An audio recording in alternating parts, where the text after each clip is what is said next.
আশুরা পাকের রাত। এই রাতটি আমাদের জন্য মানে কিয়ামত তুল্য রাত। এই রাত আহলে বায়ত পাক, নবী পাক, নবী পরিবারের উপরে এক জুলমের পাহাড় নেমে এসেছিল।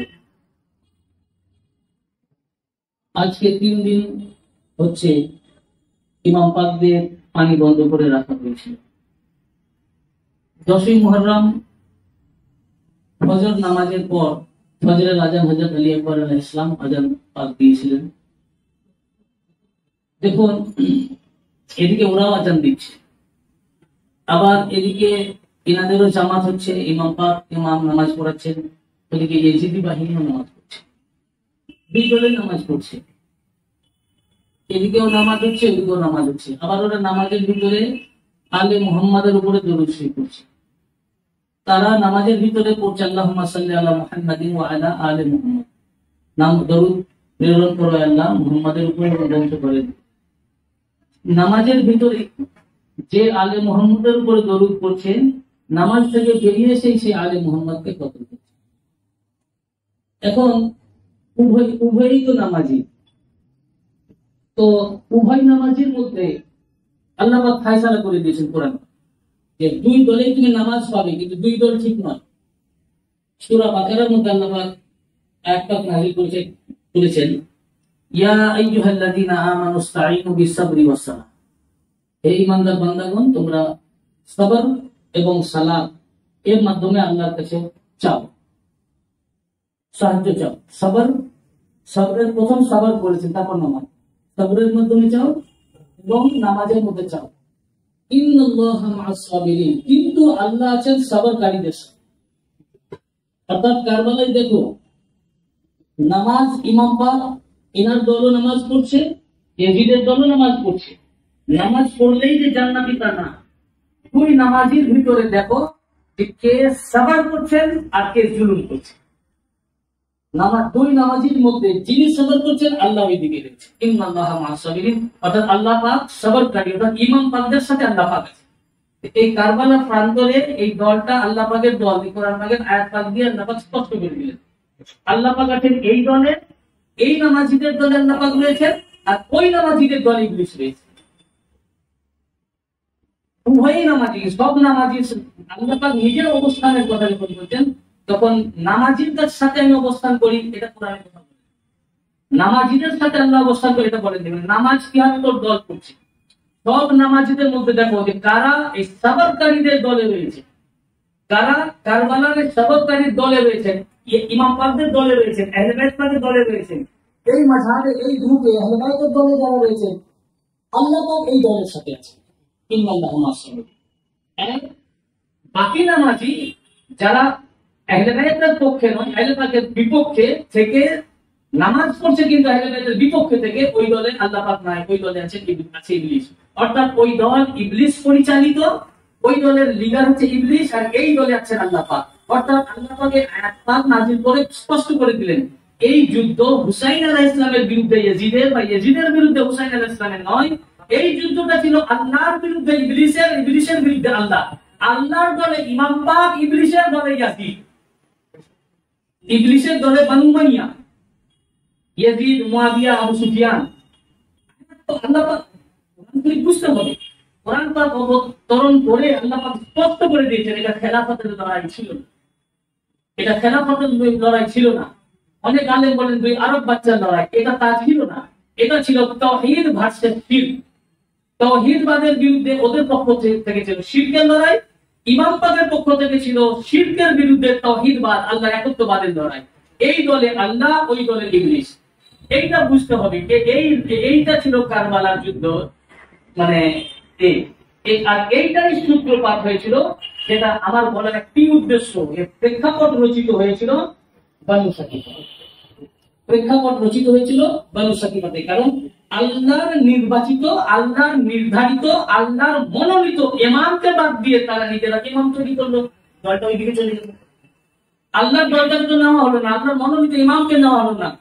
যার কারণে আল্লাহর এই মনোনীত ইমাম, এই দলে যারা রয়েছে, এটা খুব ছোট দল।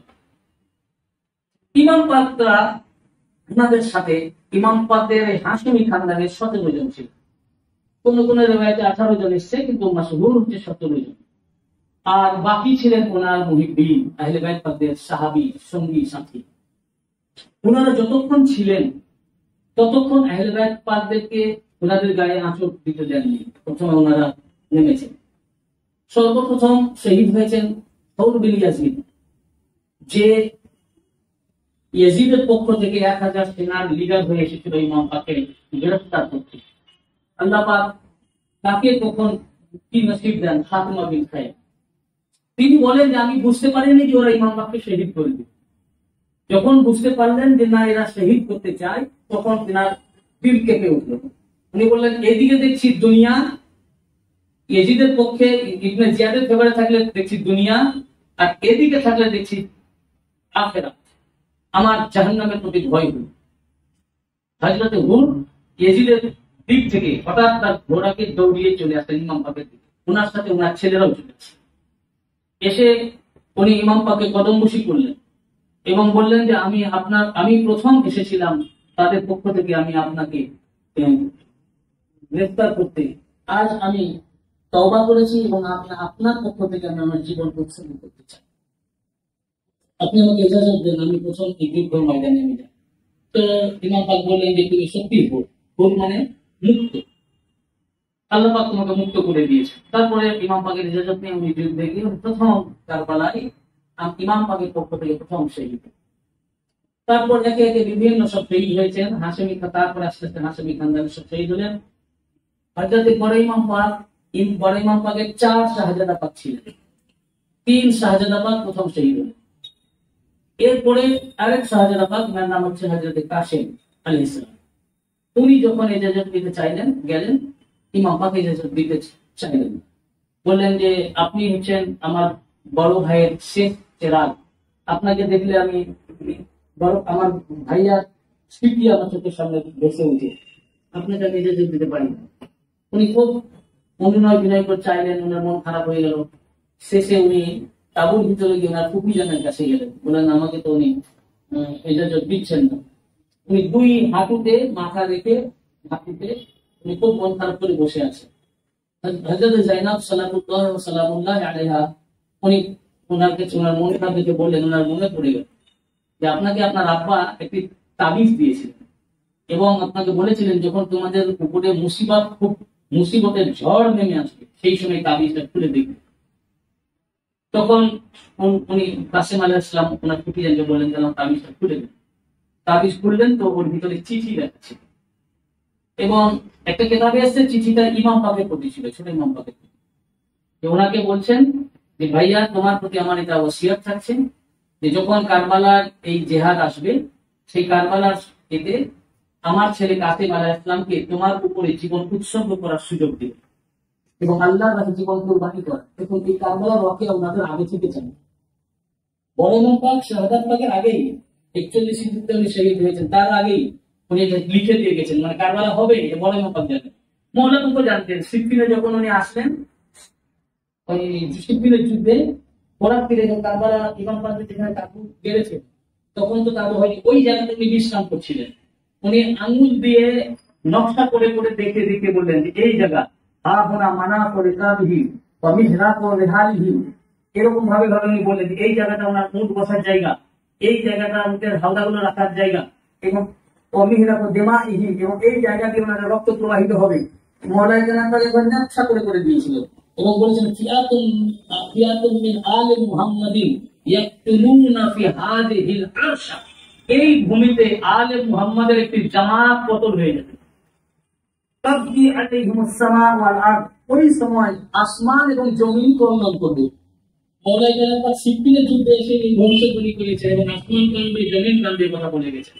তো ওনারা জানতেন যে কারবালা, এই যে ইসলাম নিজের ট্র্যাক থেকে সরে গেল, এখন এটাকে আবার আসল জায়গায় আসল ট্র্যাকে আনতে গেলে এখন আমাদের কারবালা প্রয়োজন। এটা মওলা পাক স্থির করে নিয়েছিলেন, জেনেছিলেন, রাসূল পাকও জানতেন, তিনিও ভবিষ্যৎবাণী করেছিলেন। এর অনেক হাদিস পাক আছে। বড় ইমাম পাকও দেখেন ওনার শাহজাদা পাককে বলে যাচ্ছেন, মানে এনারা সবাই জানেন যে এই কারবালায় একমাত্র উপায় ইসলামকে জিন্দা করার, উম্মতে মুহাম্মাদীর নাজাতের উপায়, এছাড়া নাজাতের কোনো রাস্তা নেই।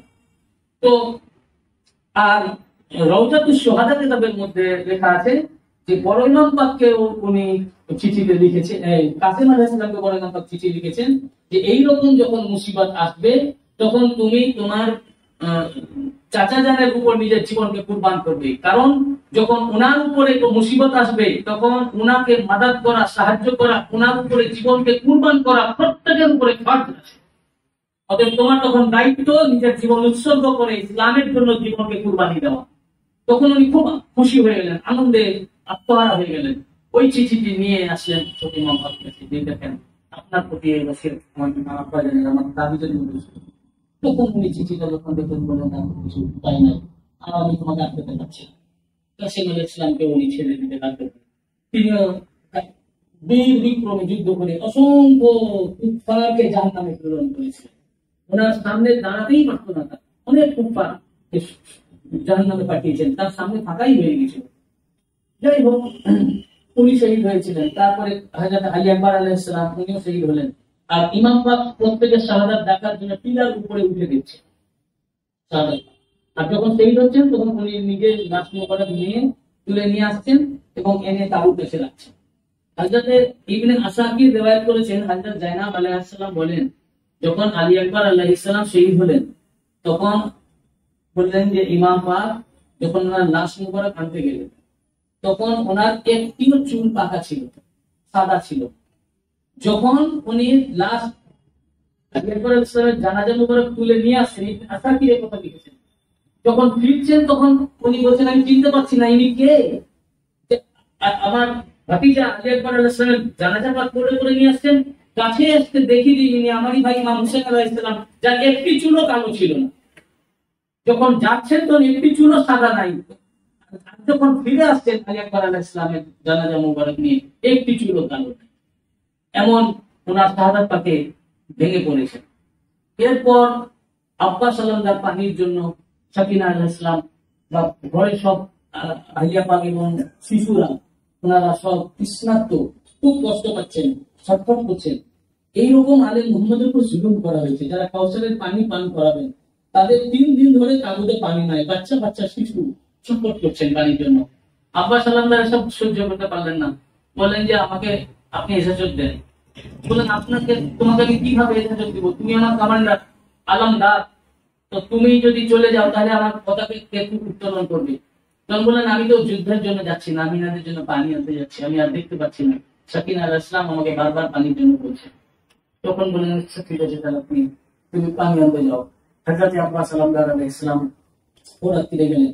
তো ইনাদের এক একজন ব্যক্তির সামনে কেউ দাঁড়াতে পারতো না। আচ্ছা দেখুন, ইনাদের যদি উদ্দেশ্যই থাকতো যে ওনারাই যুদ্ধে জয়লাভ করবেন অমুক, একজনের সামনে তো দাঁড়াবার ক্ষমতা ছিল না, একজনই কাফি ছিলেন, কিন্তু সবাই যদি একসঙ্গে আক্রমণ করতেন, কিন্তু তা তো করেননি। কেন? উদ্দেশ্য হচ্ছে শাহাদাতের শরবত পান করা। বুঝতে পেরেছেন না? এখন আব্বাস আলমদার পানিতে নামলেন, উনি পানি তুললেন, মুখে দিতে চিন্তা করেন যে না, সাকিনা আলাইহিস সালামকে পিপাসার্থ, আলী আসলাম আলাইহিস সালামকে পিপাসার্থ, আমি এই পানি পান করবো, ছেড়ে দিন। জানোয়ারকে বললেন, ঘোড়াকে, যে ঘোড়াও তো তৃষ্ণার্ত, বললেন যে তুই পানি পান করে। ঘোড়া পান করলো। 3 বার উনি ট্রাই করলেন, পান করলেন। এই ওয়াফাদার ওনাদের বাহন ঘোড়াও জানে আমার ইমাম পাক তৃষ্ণার্ত, আলী আসগার আলাইহিস সালাম তৃষ্ণার্ত, আমি ওনাদের বাহন পশু হলেও, মানে আমাদের এই মানুষরূপী পশুর চেয়েও এই পশু উত্তম, ওনাদের বাহন উত্তম। আমরা কেন দুলদুল পাককে শ্রদ্ধা করি? কেন আমরা দুলদুল পাককে তাজিম করি? ইমাম পাককে যে জানোয়ার পিঠে নিয়েছে সে আর জানোয়ার নাই। এই মানুষরূপী জানোয়ারের চেয়ে এরা আরো উত্তম হয়ে গেছে। বুঝতে পেরেছেন না? সে পানি কিছুতেই পান করলেন। উনি মশকে পানি নিয়ে চলে আসলেন। তো যখন তাঁবুর কাছাকাছি এসছেন তখন দেখলো ওরা আমর ইবনে সাদ বলে যে এই পানি যদি তাঁবুতে পৌঁছে যায় তাহলে ইনাদেরকে হত্যা করা সম্ভব হবে না, সেভাবে হোক ওনাকে কি করো। চারিদিক থেকে ওনাকে ঘেরার চেষ্টা করলো, সামনের দিকে আসলো, যেই সামনে আসে তাকে উনি একদম জাহান্নামে পাঠিয়ে দেন। এইভাবে অনেকেই পাঠালেন। এমন সময় এক ব্যক্তির সামনে ওনার কাছে হামলা করেছে, উনি ঢাল দিয়ে ধরেছেন, ওনার ঢালেই তার তরবারিটা ভেঙে গেছে। ঠিক সেই সময় পিছন থেকে একজন ওনার ডান বাজুতে আঘাত, আর সঙ্গে সঙ্গে ওনার ডান বাজু কেটে পড়ে গেছে। তখন উনি ওই মশক থেকে বাম দিকে নিয়েছে, বাম দিকে নিতেই তখন বাম দিকে আরেক বদমাশ ছিল, সে আঘাত করেছে, তখন ওটা দাঁতে ধরে নিয়েছে। তখন দূর থেকে তীর দিয়ে মশকে ছেদন করে দিয়েছে, পানি নিচে পড়ে গেছে। তখন চারিদিকে, ওনার তো হাত নাই, চারিদিকে ওনাকে ঘিরে বর্ষা তীর দিয়ে আঘাত করতে লাগলো। তখন উনি নিচে পড়ে গেলেন। তখন উনি আহ্বান করলেন, হে আমার আকা, আমাকে সাহায্য করুন। ইমাম পাক তাবুর কাছাকাছি পৌঁছে গেছিলেন। ইমাম পাক ছুটে আসলেন, এসে দেখলেন যে উনি হাত নাই, পুরো রক্তাক্ত।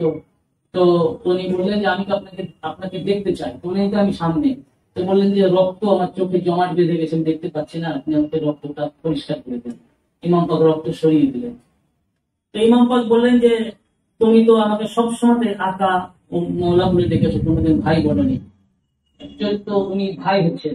তো বললেন যে তুমি একবার আমাকে ভাই বলে ডাকো। তিনি বললেন, মৌলা আমাকে মাফ করবেন, আপনি মৌলা আছেন, আমি আপনাকে ভাই বলতে পারবো না। আপনি আমাকে ভাই বলেন, কিন্তু আপনি আমার আকা মৌলা। দেখুন, সম্পর্কে ভাই, কিন্তু এখান থেকে বোঝা যাচ্ছে কোরআন থেকে আয়াত আছে, মা কানা মুহাম্মাদুন আবা আহাদিন মিন রিজালিকুম ওয়ালাকিন রাসূলুল্লাহি ওয়া খাতামান নাবিয়্যিন। তোমাদের নবী কোন পুরুষ লোকের পিতা নন, আর কোন আত্মীয়তার সম্পর্ক ধরে ডাকা যাবে না। ওয়ালাকিন রাসূলুল্লাহি ওয়া খাতামান নাবিয়্যিন, উনি হচ্ছেন রাসূল এবং নবী। তার মানে যিনি নবুয়ত সহকারে যিনি এসেছেন, তিনার সাথে কোনো রিশতাদারি হয় না। ওই জন্য হযরত আবু বকর শ্বশুর হলেও বলতেন ইয়া রাসূলুল্লাহ, উম্মুল মুমিনিন স্ত্রী হলেও বলতেন ইয়া রাসূলুল্লাহ। একমাত্র খাতুনে জান্নাত পাকি বলতেন আব্বা, আব্বা জান। আর রাসূলুল্লাহ খাতুনে জান্নাত পাককে নাম ধরে ডাকতেন না, বেটিও উনি বলতেন মা বলে ডাকতেন। এই জন্য খাতুনে জান্নাত পাককে বলা হয় উম্মে আবিহা, তিনি তার পিতার মা, পিতার আম্মা, উম্মে আবিহা বলা হয়। কিন্তু বাকি কেউই, উম্মুল মুমিনিনরাও মানে বৈবাহিক সম্পর্ক সূত্র ধরে ডাকতেন না, বলতেন ইয়া রাসূলুল্লাহ।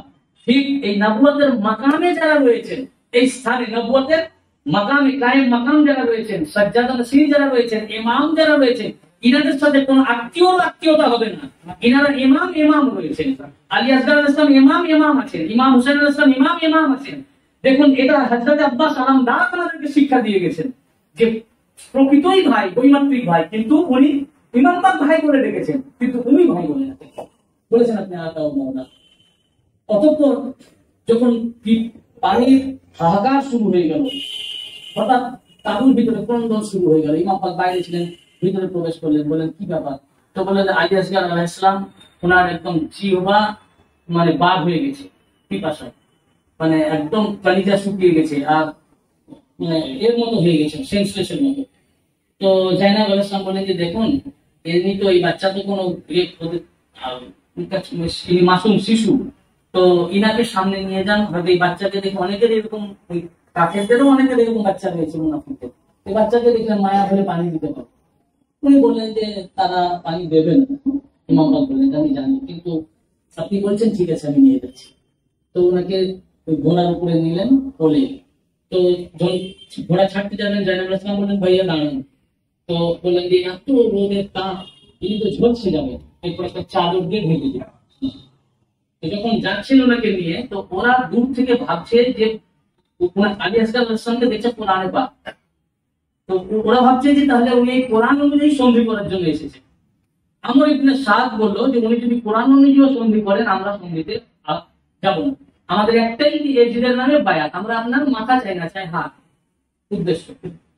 তো যখন কাছাকাছি আসলেন, তখন দেখছেন যে না, ইনি আলী আসগার আলাইহিস সালাম আছেন। তখন উনি বলেন যে তোমরা এই শিশু তো তোমাদের, আমি যদি তোমাদের কাছে দোষী বলে মনে হয় তোমাদের দৃষ্টিতে, বাচ্চা তো কিছু দোষ করেনি, তোমরা এক ফোঁটা পানি দিয়ে দাও।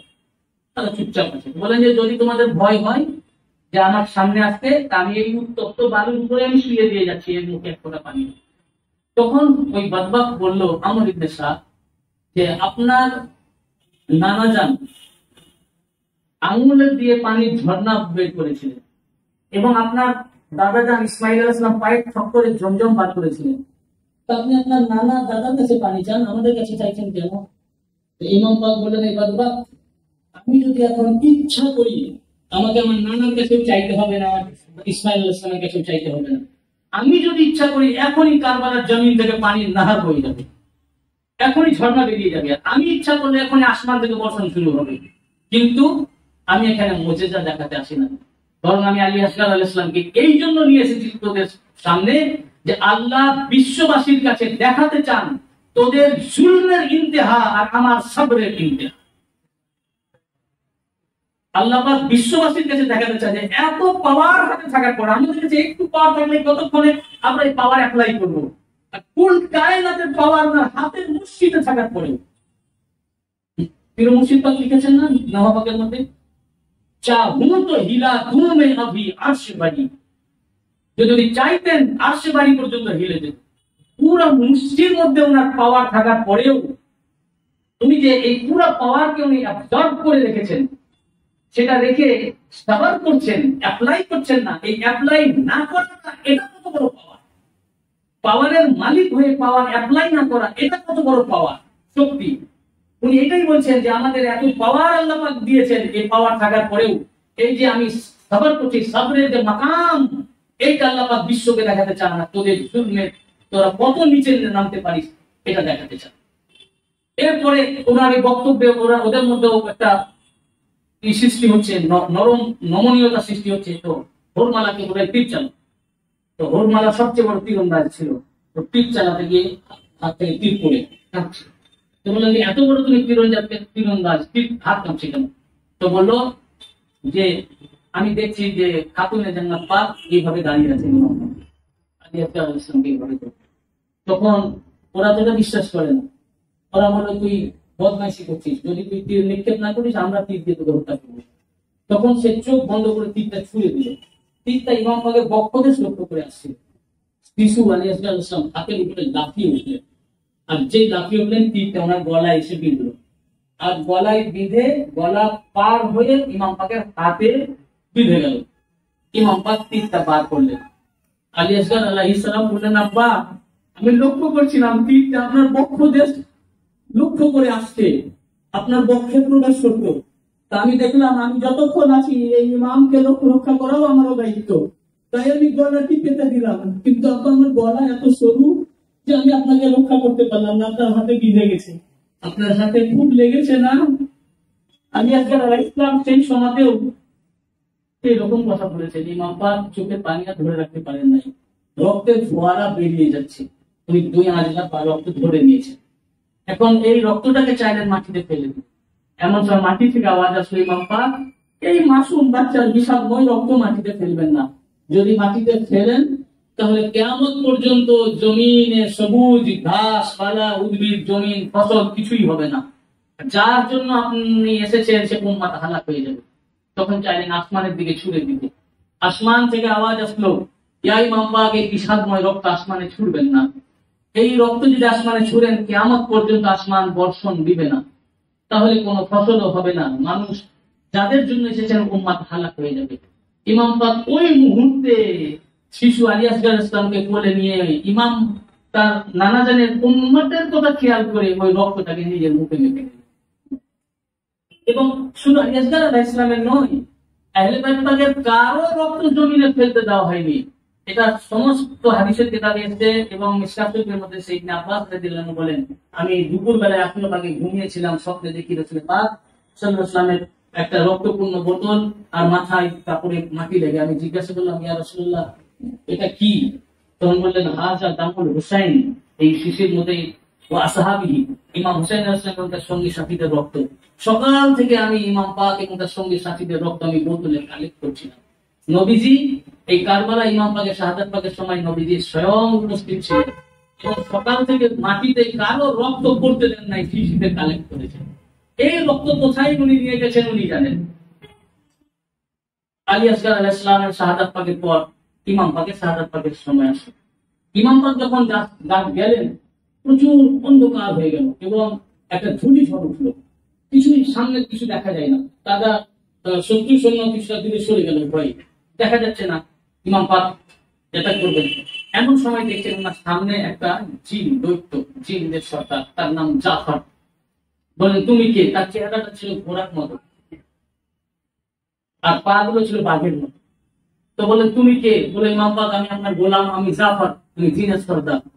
বলেন আমার আব্বা আপনার আব্বার হাতে বায়াত হয়েছিলেন এবং ইসলাম গ্রহণ করেছিলেন, এবং আপনার আব্বার কাছে আমার আব্বা জিনদের বাদশা ছিলেন, ওনার মাধ্যমে সমস্ত এই জিন জাতিরা ইসলাম গ্রহণ করেছিল আপনার আব্বার কাছে। এখন আমরা আপনার হালাল খোর, এখন আমরা আপনার গোলাম। আমি এখন জিনের বাদশা, আপনি ইজাজত দেন, এখনই আমি ওদেরকে ধ্বংস করে দিই। তো উনি বললেন যে না, তোমরা অসবিধি, তোমাদেরকে দেখা যায় না, তোমাদের সাহায্য চাই না। তখন বললেন তাহলে ইমাম পাক হুকুম দেন, আমরা আকৃতি নিই, তাদের সামনে আকার নিয়ে যাই, মানবের আকার নিয়ে, তাদের হয় আমরা শহীদ হই, নাই তাদেরকে ধ্বংস করি। বললেন যে না, তোমাদের আমি সাহায্য চাই না, বরং তুমি এত দূরে তোমার সৈন্যদেরকে চলে যাও, আমি যদি সাহায্যের জন্য আহ্বান করি, আমার ডাক যেন তোমাদের কানে না পৌঁছায়। কারণ যুগের ইমাম যদি সাহায্যের জন্য ডাক দেন, তার উপরে সাহায্য যে কানে শুনবে আহ্বান, তার জন্য সাহায্য করা ফরজ আছে। সাহায্য না করলে কাফির হয়ে যাবে। ইমাম পাক সাহায্য নেন, ফেরেশতারাও সাহায্য করতে এসেছিলেন। আল্লাহ পাক বললেন, আল্লাহ পাকের ফেরেশতাদের কি অবস্থা, যাদের জন্য দুনিয়া সৃষ্টি করলেন তাদের এই অবস্থা। আল্লাহ পাক ইজাজত দেন আমরা যাই। যেমন আমরা এর যুদ্ধে গেছিলাম, বদরের যুদ্ধে মিকাইল আলাইহিস সালাম, জিবরাইল আলাইহিস সালাম এসেছিলেন, আল্লাহ পাক মাদদ করেছিলেন। তো আমরা যাই, তো বললেন তোমরা যাও, যদি ইমাম পাক সাহায্য নেন অবশ্যই সাহায্য করবেন। ইমাম পাকের সামনে এসে জিবরাইল আলাইহিস সালাম, মিকাইল আলাইহিস সালাম, ইসরাফিল আলাইহিস সালাম এসে বললেন, ইমাম পাক আমাদেরকে ইজাজত দেন, আমরা যুদ্ধ করে পুরো ইহুদি বাহিনীকে তছনছ করে দিই। তখন তোমাদেরকে কি আল্লাহ পাঠিয়েছেন আমাকে সাহায্য করার জন্য? বললেন যে না, আল্লাহ পাক পাঠাননি, আমরা আল্লাহ পাকের কাছ থেকে ইজাজত নিয়ে আমরা নিজের ইচ্ছায় এসেছি। বলেন তোমাদের সাহায্যের প্রয়োজন নাই, তোমরা চলে যাও, তোমরা চলে যাও। ইমাম পাক কারো সাহায্য নেন নাই, কিন্তু এই জন্য এসেছে। ইমাম পাককে যখন শহীদ করলো, শাহাদাতের সঙ্গে সঙ্গে আসমান অন্ধকারে ছেয়ে গেল, এমন অন্ধকার হয়ে গেল। ইমাম তাবরানী রওয়ায়াত করেছেন হাদিসে পাক যে পূর্ণ গ্রাস সূর্য গ্রহণ হয়ে গেল। তিন কাশাফাতি শামস কাশফাতান হাত্তা ফাদাতিল কাওয়াকিবুন নাহার, যে এমন অন্ধকার হয়ে গেল যে সমস্ত নক্ষত্র উদয় হয়ে গেল। তারপরে আকাশ লাল হয়ে গেল, সামা রক্তবর্ণ হয়ে গেল। তারপরে বলেন ইমাম নুরউদ্দিন আব্দুর রহমান জামি রহমাতুল্লাহ আলাইহি বলেছেন, রক্তবর্ষণ শুরু হয়ে গেল। 7 দিন রক্তবর্ষণ হয়েছে, বলে আমাদের খোলা আকাশের নিচে রাখা পাত্র সব রক্তপূর্ণ হয়ে গেল।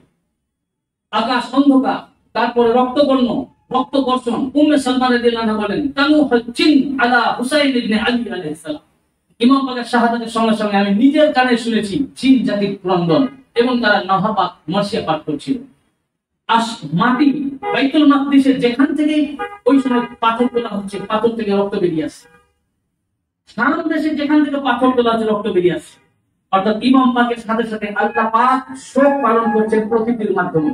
জমিন ক্রন্দন করছে, আসমান ক্রন্দন করছে, আকাশে রক্ত নাই তাও রক্ত ঝরছে, মাটিতে রক্ত নাই তাও রক্ত আল্লাহ পাক প্রবাহিত করছেন।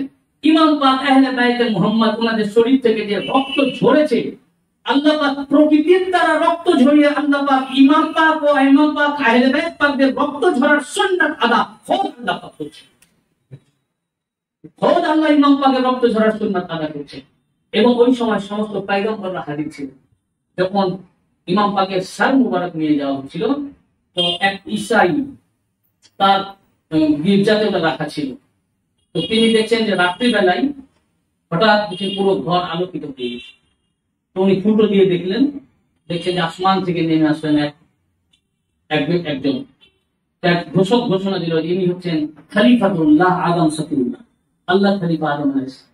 উনি এসে সিন্ধুকের ভিতরে ওই ইটা ছিল, সিন্ধুক খুললেন, করে সার মুবারক বার করলেন এবং চুমা দিতে লাগলেন এবং ক্রন্দন করতে লাগলেন। তারপরে আসলেন নূহ আলাইহিস সালাম, তারপরে আসলেন ইব্রাহিম আলাইহিস সালাম, তারপরে আসলেন ইসহাক আলাইহিস সালাম, তারপরে আসলেন ইসমাঈল আলাইহিস সালাম।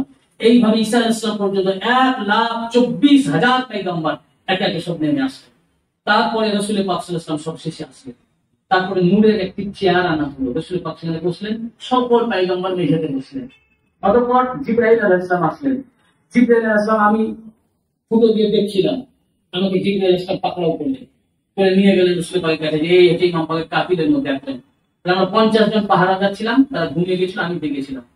তখন আমি বললাম, ইয়া রাসূলুল্লাহ, আমাকে ছেড়ে দেন, আমাকে ওরা জোর করে নিয়ে এসেছে, আমি আসতে চাইনি। তখন জিবরাইল আলাইহিস সালাম এক থাপ্পড় দিলেন গালে, আর সেই থাপ্পড় দেওয়ার সাথে সাথে সে অজ্ঞান হয়ে গেল এবং চেহারাটা কালো হয়ে গেল। সকালবেলায় উঠলো, তার যখন সেন্স আসলো, সকালবেলায় উঠে দেখছে চেহারাটা পুরো কালো হয়ে গেছে। সবাই জিজ্ঞাসা করছে চেহারা পুরলো কিভাবে? তখন সে পুরো ওয়াকিয়া বর্ণনা করলো, এই ব্যাপার জিবরাইল আলাইহিস সালাম থাপ্পড় মেরেছে। তো এই ইমাম পাকের শাহাদাত পাকে সকল পয়গম্বর নেমে এসেছে।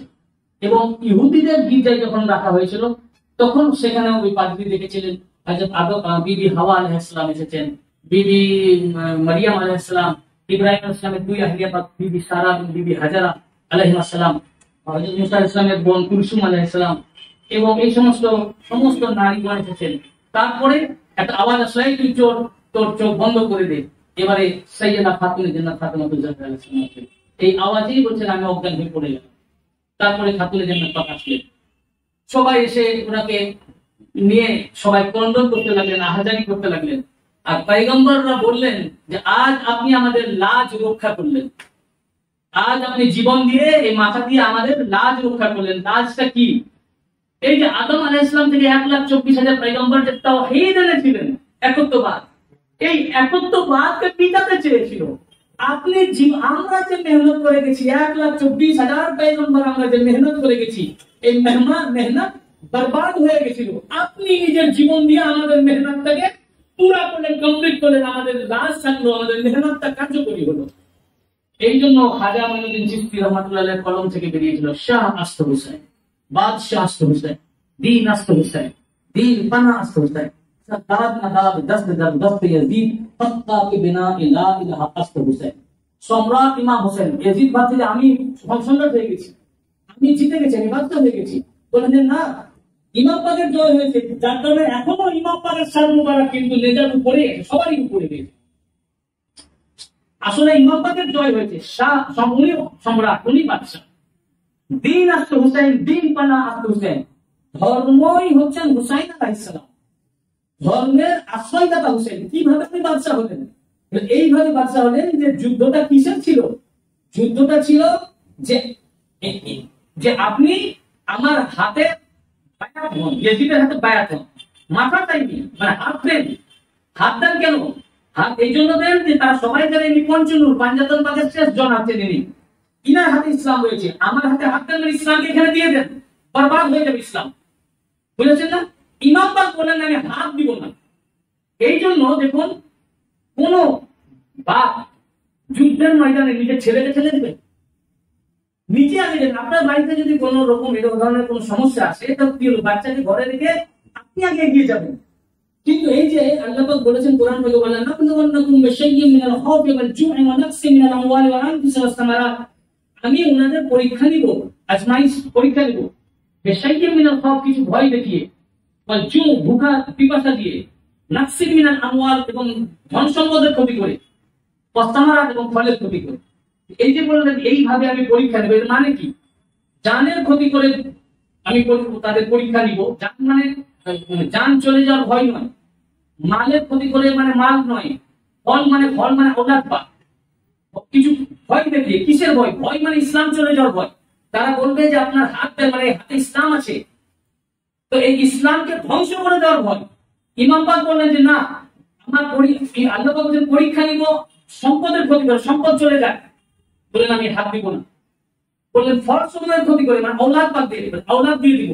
তাই চোখের সামনে উনি আলী আকবর আলাইহিস সালামকে দিলেন, কাসেম আলাইহিস সালামকে দিলেন, আলী আসগার আলাইহিস সালামকে দিলেন। এই যে উনার সামনে যে এই 6 মাসের শিশু পর্যন্ত শহীদ হচ্ছেন উনার নিজের কোলে, এটা কত বড় কষ্ট বলুন তো? এটা উপলব্ধি করা চারটিখানি ব্যাপার না। এই যে উনি নিজের জীবনের মধ্যে তাকলিফ নিলেন, এই কষ্ট, এটা একটা জুলম করলো ওনার উপরে, এই নফসের উপরে, ওনার উপরে। এইভাবে আল্লাহ পাক বলছেন আমি আজমাইশ নিব, এই সামারাতের ক্ষতি করে। কিন্তু ওরা বললো যে এই যে যখন আলী আকবর আলাইহিস সালাম নওজওয়ান, উনি যখন চলে যাবেন তখন হয়তো উনি মাথা নত করবেন, বলবেন যে আমি আচ্ছা ঠিক আছে হাত দিচ্ছি। কিন্তু তাও দিলেন না, বলেন আমার আলী আকবর আলাইহিস সালাম চলে যাবেন, আমি সাবর করবো। উনি সাবর করলেন। তারপর ভাবলো যে আলী আসগার আলাইহিস সালাম এই 6 মাসের শিশুটার জন্য অন্তত উনি মাথা ঝুঁকাবেন এবং হাত দিবেন। বললেন যে না, আমি ইনাকে আল্লাহর রাহে দিয়ে দিলাম, কিন্তু এই হাতে যে ইসলাম আসলো, ইসলাম ওই সময় ছুটে আসলো না কদম পাকে, আপনি আমাকে বাঁচান, আমাকে রক্ষা করেন, আশ্রয় দেন।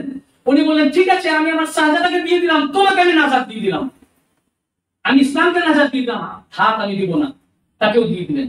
এই সব রকম ভাবে পরীক্ষা নিলেন। উনি জড়িত হলেন আগে ওনার নাফসকে, ওনার ইচ্ছাকে, ওনার কামনাকে, ওনার বাসনাকে, নিজের ইচ্ছা চাওয়া চাহা, তারপর ওনার আওলাদ সব কিছুতে কুরবান করে দিলেন। কুরবান করে দেওয়ার পরে তার নিজের জীবনটাকে দিলেন। তখন আল্লাহ পাক বলেন ওয়াবাশশিরিস সাবিরিন আল্লাযিনা ইযা আসাবাতুহুম মুসিবাতুন ক্বালু ইন্না লিল্লাহি ওয়া ইন্না ইলাইহি রাজিউন। যারা এই মুসিবতের সময়, এই রকম মুসিবতের সময় সবকিছু কুরবান করে দেয় এবং তারা বলে যে আমরা ভয় পাই না, জীবনের ভয় পাই না, আর আওলাদ চলে যাওয়ার ভয় পাই না, ধন সম্পদের ভয় পাই না, আমার শাহজাদা আলী আসগার তাকে আমি দিয়ে দিই, এরকমই ভয় পাই না। আর ইন্না লিল্লাহ, নিঃসন্দেহে আমরা আল্লাহর জন্য, ওয়া ইন্না ইলাইহি রাজিউন, এবং আমরা অবশ্যই আল্লাহর নিকট ফিরে যাব। আল্লাহ বলেন যখন এই কথা ওনারা বলেন তাদের জন্য সুসংবাদ। কি সুসংবাদ? উলাইকা আলাইহিম সালাওয়াতুম মির রাব্বিহিম ওয়া রাহমাহ, তাদের উপরে আল্লাহ পাকের তরফ থেকে সালাত, দরুদের, সালাতের বহু বচন সালাওয়াত, দরুদের বর্ষণ হয় এবং রহমত হয়। নবী পাকের উপরে কোরআনে দরুদ আছে, ইন্নাল্লাহা ওয়া মালাইকাতাহু ইউসাল্লুনা আলান নবী, বহু বচন আছে। তার উপরে আল্লাহ পাক সালাত পাঠ করছে, শাহাদাতের কারণে উপরে শাহাদাতের বর্ষণ আল্লাহ ভোগ করছেন। নবী পাকের উপরে সালাত প্রেরণ করছেন, আর শাহাদাতের কারণে ইমাম পাকের উপরে সালাওয়াত, সালাতের বর্ষণ পাঠ করছেন। আমরা তো আলাইহি সালাত বলছি, আল্লাহ পাক সালাওয়াতুল্লাহ আলাইহি বলছেন কোরআন ইমাম পাকের উপরে। তো ইসলাম ছুটে আসলো ইমাম পাকের কাছে যে আপনাকে বাঁচান, কিন্তু আরো বললো যে না আমাকে দেন ইসলাম। উনি বললেন যে না, সরদার না দার দশ দিয়ে দিন, মাথা দিয়ে দিলেন, জীবন দিয়ে দিলেন, কুরবান হইলেন, হাত দিলেন না। এইভাবে হাত্তাকে বিনা ইলাহি আসতেছেন, দিন পানা আসতেছেন, ধর্মকে আশ্রয় দিয়ে দিলেন, বাঁচিয়ে দিলেন। ধর্ম আজ বাঁচলো ইমাম পাকের মাধ্যমে, যার কারণে খাজা মাইনুদ্দিন চিশতি রহমাতুল্লাহ শেষ কলমটা হচ্ছে হাক্কাকে বিনা লা ইলাহা আসতেছেন। লা ইলাহা মানে কোনো উপাস্য নাই, কোনো মাবুদ নাই, না 360 মূর্তি। এই 360 মূর্তির ভিড় কি হচ্ছে? 360 মূর্তিকে নিঃস্ব নাবুদ করা, অর্থাৎ তাওহীদ প্রতিষ্ঠার ভিড় কি হচ্ছে? ইমাম হুসাইন আলাইহিস সালাম। তাওহীদ একত্ববাদ এস্টাবলিশ হয়েছে, এই ভিড় ইমাম হুসাইন আলাইহিস সালাম। অর্থাৎ যে দিন, যে ধর্মে ইমাম হুসাইন আলাইহিস সালাম নাই, এই ধর্মের নাম ইসলাম নয়, ওটা তাওহীদ ধর্মবাদ নয়। তখনই ইবলিস চুল ছিঁড়তে ছিঁড়তে কাঁদতে কাঁদতে কারবালার ময়দানে পালিয়ে গেল।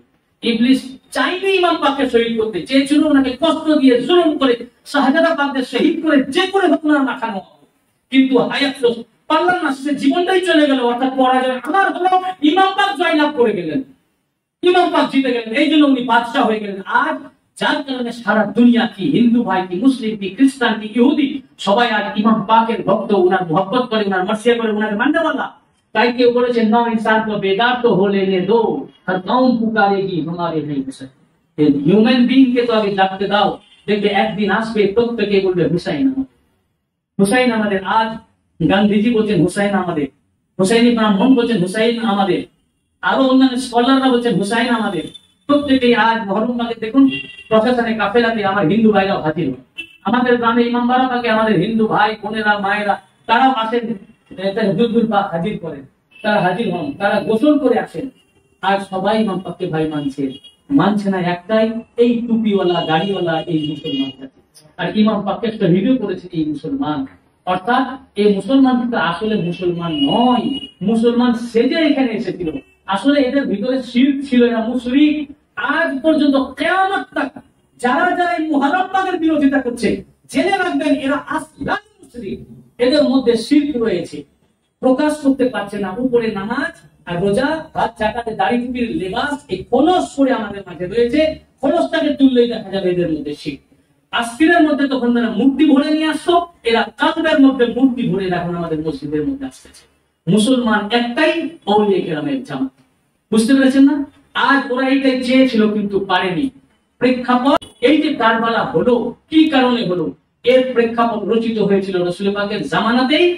আজ বনু সাকিফাতে বহিঃপ্রকাশ হয়েছে, তারা তাদের মিশনটাকে এস্টাবলিশ করেছে, আর শেষ পরিণতি হলো তাদের দ্বারাই কারবালা। আল্লাহ পাক আমাদেরকে তৌফিক আতা করুন এবং আশুরা পাকের রাতে উনাদের উপর বেশি বেশি মার্সিয়া ও নওহা পাক করার তৌফিক আতা করুন, এবং আমরা যেন প্রত্যেক বছর ওনাদের নওহা করতে পারি এবং মাতম পড়ে আমরা যেন দুনিয়া ছেড়ে যেতে পারি, এবং ইমাম পাকের আহলে বাইত, ওনার খানদান, বর্তমান সাজ্জাদ নাসির হুজুর পাকের যেন আমরা গোলাম হয়ে থাকতে পারি আল্লাহ, এবং গোলামিতে আমরা মৃত্যুবরণ করতে পারি, তার জন্য আল্লাহ পাক আমাদের তৌফিক আতা করুন। আমিন।